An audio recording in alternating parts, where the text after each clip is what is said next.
to Prep Sports Junkies here at StateChampsNetwork.com. I'm Scott Bernstein along with the big fella Jeff Dulac. We're here every week letting you know all about what's going on in the high school sports landscape across Michigan. We are heading into Ford Field this week for the state football finals. It seems like, every year it gets here too fast. Right. Football season gets over with before you know it.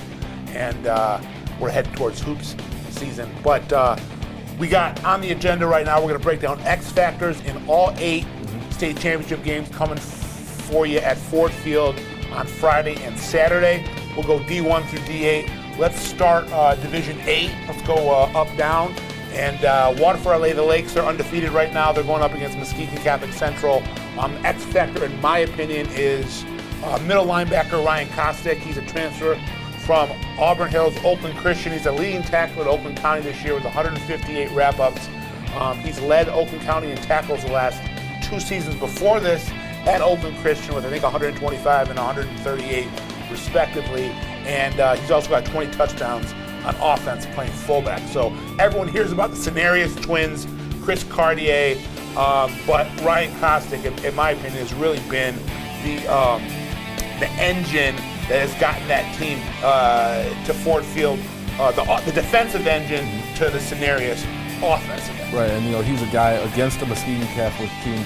He's going to really need to step up. That's a team that likes to run the ball a little bit, likes to spread the ball out to a number of different players. He's going to have to come up and be kind of that sure tackler that they've had all year. Yeah, and he had 14 wrap-ups last week in the semifinals against Whiteford. All right, Division 7, JD. Ishpeming's Ozzie Corp. He's known as a quarterback. He's been a great signal caller for the Hemocrates over the years.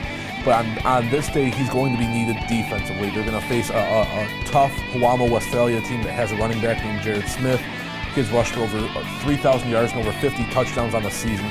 But defensively, it's going to be on Ozzie Corp, a guy who kind of plays up from a safety spot, plays a little bit of linebacker, gets in the mix. It's going to be up to him to really try to neutralize that Huamo Westphalia rushing attack. Division 6, we got Spence DeMol from Ithaca. He's another guy. He's been Jake Smith's leading receiver for Ithaca all season long. And I think that in the Division 6 game, I think Clinton's going to be able to run the ball really well. It's going to be on Spence DeMol and the rest of the Ithaca receivers to be able to put up some big yardage, big points, and kind of be that a safety valve as well as a go-to receiver in that offense if Ithaca's going to regain that state title. Over in Division 5, we got kind of a Cinderella in River Rouge. They've had a really good season, but I don't think anyone really expected them to make the run to Ford Field. Corey Parker's got them playing some excellent football right now, and Antoine Burgess is just a playmaker personified as the captain of that offense. Right. And just, he is, I like to use the term, he's lightning in a bottle, man. Yeah. He is someone that is just electric and make plays and does it in a variety of ways. Right, he's a guy who, when you watch River Rouge, he's the go-to guy. He's the guy that everybody wants the ball in his hands. Starting quarterback, but you just see him make plays regardless of the conditions, regardless of who they're playing. He makes big plays all the time.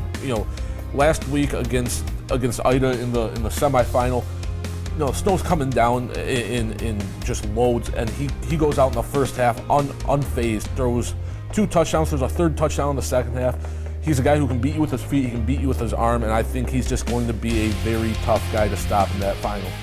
Over in Division 4, Flint Powers Catholic, Noah Sargent, he's the quarterback of that team, and Powers is a team that had to rally in the semifinals. They were down 14-0 at halftime the country day.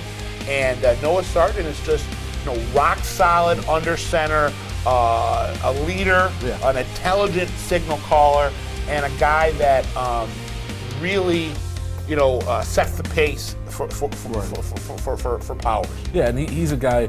When you look at Flint Powers offensively, he really sets the tone. Defensively, he sets the tone. It's a guy who when you look at the 14-point deficit that was erased and they ended up beating a very good Country Day team. He's a guy who I think really set the tone on both sides of the ball, really helped kind of solidify that defense to shut out Country Day the rest of the way, and then made some big plays down the stretch to lead Flint Powers to a win. Over in Division 3, we're talking about the Chelsea Bulldogs. Jack Bush, junior quarterback, who is the son of Brad Bush, the head coach, has been there for seems like forever. And I think we should also point out, maybe not just Jack Bush, but that entire offensive arsenal. They run a very high-octane, no-huddle offense. Jack Bush has got some excellent receivers, specifically Noah Van Riesma and Bailey Edwards, and the three of them really can just, they're like a freight train when they get going. And Jack Bush, spreading it out. He's looked really good in the playoffs. And a coach's son, the quarterback's always kind of the coach on the field, but when you have the coach's son there, who's also the quarterback, and kind of is on that same wavelength with his father. And it's like you got a mini Brad Bush on the field, actually in the huddle. Right, and you look at this, what this game is going to present for Chelsea. St. Mary's is going to be able to run the ball and run the ball effectively. And St. Mary's may even put up a good number of points. But the benefit for Chelsea is that they're inside in a dome, playing on turf.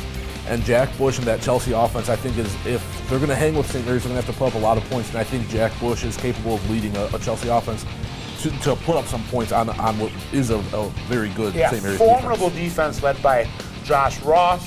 You mentioned earlier in this Sports Junkies that Ryan Kostick has 158 tackles to lead Oakland County right now. Josh Ross, the junior middle linebacker at Orchard Lake St. Mary's, just a smidge behind at 157. Difference between Kostick and Ross is, Kostick's probably headed to D3. Josh Ross will be playing major college football, power conference in the next year or two. So Division II over Detroit King. They're my favorite to win it all, and we really like what we've been seeing from Dontre Boyd, who's established himself. They got another team that can really get the football into the end zone, can score points. They've had a change of quarterback. They got Posey in now playing a quarterback. You got Ambry Thomas. You got Donnie Corley, possibly the best player in the whole state, and then Lavert Hill, who's a defensive back heading to Penn State, and then you got this guy, Dontre Boyd, who's just been a true all-out baller. Right. You see the names like Corley and Hill and Armani Posey. These guys are all big-time playmakers, but Dontre Boyd has had a quietly very impressive season. He's been one of the go-to receivers for Posey since he stepped in at quarterback in Week 4. And I think Boyd is going to step up in a big way for King this game. I think that the Lowell defense is going to surprise a little bit. I think they're going to play well, but I just don't know that Lowell has the number of defensive backs and defensive players to account for everybody. I think that leaves a pretty big opening for Dontre Boyd to have a big game, because obviously all of the attention is going to be paid to Donnie Corley and Lavert Hill and Martell Petaway.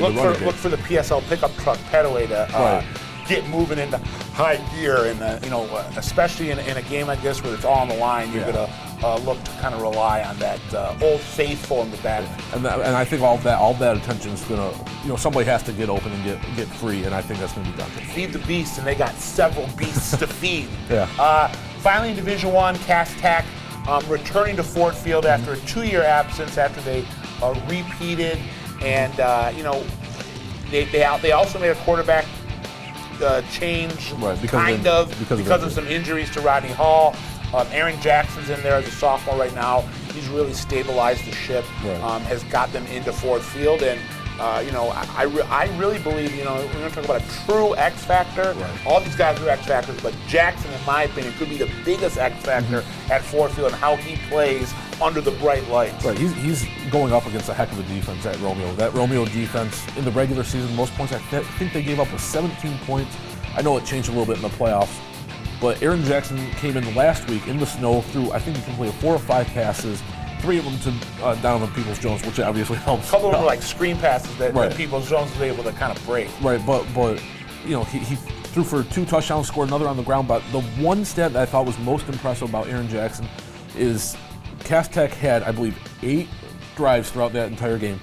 Cass Tech scored on 7 of them with a first-time quarterback leading them. Aaron Jackson did not play like a first-time quarterback in the semifinal. I don't expect him to play like a second-time quarterback in the final, and I think he could be a huge, huge factor. Yeah, I've been kind of pounding the drum saying that Coach Wilshire's teams Obviously they got a ton of talent, but what I really am impressed with by Coach Wilcher and his staff is how he really brings the young guys, develops them as the season goes on, and you have different playmakers that are just kind of gaining steam as the season progresses, and you have a lot of guys that kind of pop their head up at the right time in the push. That team is the epitome of a team that doesn't rebuild, it reloads every single year. All right, we're going to finish up just really quickly, some quick recruiting notes. Matt Falcon, the Southfield tailback that was committed to Michigan, officially decommitted last week and committed to Western Michigan. That's a steal for a mid-major. He had a lot of power conference offers. He's got some injury issues. You hope he stays healthy, but if he stays healthy, that is the definition of grand larceny on Western Michigan's part. Coach Fleck just shows he's a great recruiter. Oh, he's coming down into Metro Detroit. Western Michigan was ignoring Metro Detroit for so long. PJ Fleck has planted a flag here. And he, to go in and get a kid that talented. I understand the injury history, but that talented, if Matt Falcon stays healthy, you're looking at a guy that will torment back defenses for the next 3 or 4 years. Runs a 4.4. Des Fitzpatrick, Final Four finalist for the Michigan, for our state champs Mr. Football Award. He decommitted from Louisville this week. It looks like right now, from what I'm hearing, Nebraska and Michigan are the front runners. And then check StateChampsNetwork.com for my feature on the Michigan in-state recruits, specifically David Reese, the Beast, from Farmington, middle linebacker, Michigan commit right now. It looks like that commitment could be on its way out. Right. My prediction is that he'll decommit in the next couple weeks, and right now he's taking visits to Florida, Texas Christian, went to Nebraska. The issue right now at Michigan is he wants to enroll in January. Harbaugh and company are telling him, hold up, we don't want you to the summer. And Texas Christian, Nebraska, and Florida are all saying you want to come in January, you're more than welcome. So I wouldn't be shocked, and in fact, I'm expecting David Reese to be at one of those 4 schools. Right, and also look for David Reese and Des Fitzpatrick. It's a possibility. They're good friends. They played at Farmington the last couple of years before Fitzpatrick transferred to Mott. They could be a combo deal. They could end up at the same school somewhere. I think it's Nebraska could be a place they both end up. And they both visited Nebraska for the game where the Huskers upset Michigan State. Yeah, and David Reese told me personally it was possibly the best sporting experience of his whole life in terms of watching a game. All right, we'll be back next week, probably wrapping up the state football finals, talking about hoop season. We'll be here throughout the rest of the year. I'm Scott Bernstein along with the big fella Jeff Dulac. We'll see you next week at Prep Sports Junkies.